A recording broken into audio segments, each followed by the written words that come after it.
దేవాలయంలో చేయకూడని తప్పులు. మన హిందూ పురాణాల ప్రకారం దేవాలయం అనేది చాలా పవిత్రమైన స్థలం.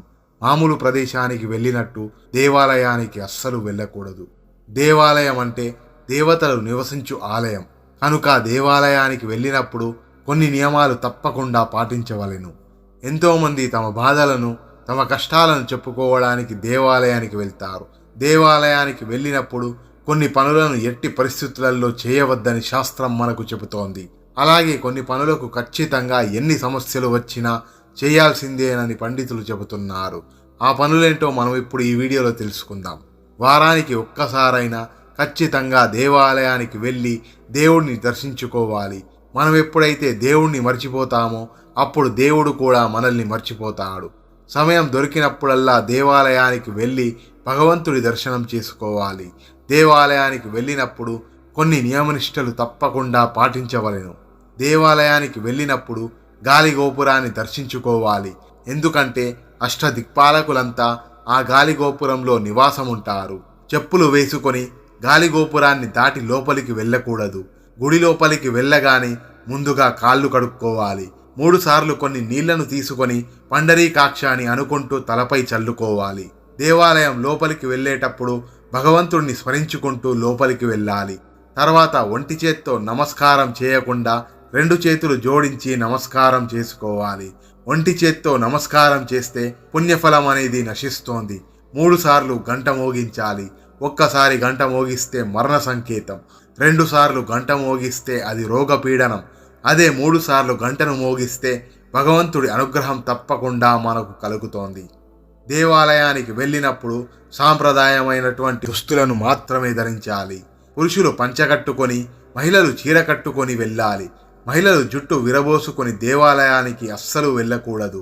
అలా చేయడం వల్ల దేవాలయంలో వెంట్రుకలు కింద రాలిపడతాయి. మనం చేసుకున్న పుణ్యం కూడా నశిస్తోంది.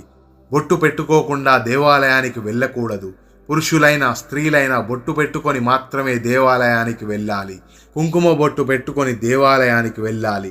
దేవాలయానికి ఉట్టి చేతులతో అస్సలు వెళ్ళకూడదు. కనీసం కొన్ని పూలైనా లేదా ఏదైనా పండైనా తీసుకొని వెళ్ళాలి.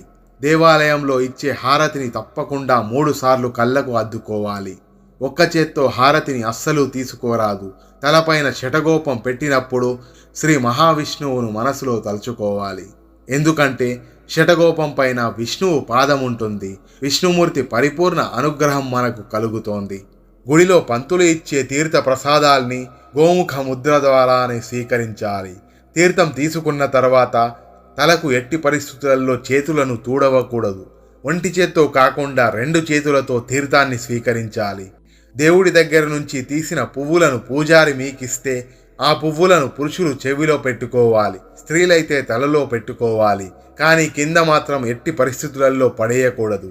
దేవాలయంలో 5 నిమిషాలైనా ప్రశాంతంగా కూర్చొని భగవంతుడిని స్మరించుకోవాలి.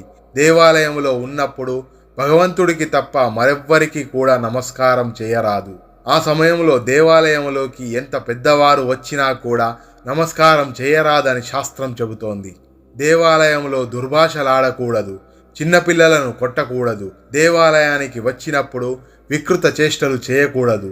దేవాలయంలో ఫోటోలు తీసుకోవడం, స్త్రీ పురుషులు ఒకరినొకరు పట్టుకోవడం లాంటివి చేయకూడదు. శివాలయంలో ప్రసాదం, పువ్వులు, పండ్లు ఏదైనా ఇస్తే దాన్ని నందీశ్వరుడి పాదాల వద్ద పెట్టి ఇంటికి తీసుకొని రావాలి. దేవాలయంలో ఎవ్వరు ప్రసాదం ఇచ్చినా తప్పకుండా తీసుకోవాలి. ఆ ప్రసాదాన్ని వద్దు అని అస్సలు అనకూడదు. ఇవి మనము దేవాలయంలోకి వెళ్ళినప్పుడు పాటించవలసిన నియమాలు. మరో వీడియోలో మళ్ళీ కలుద్దాం. అంతవరకు సెలవు.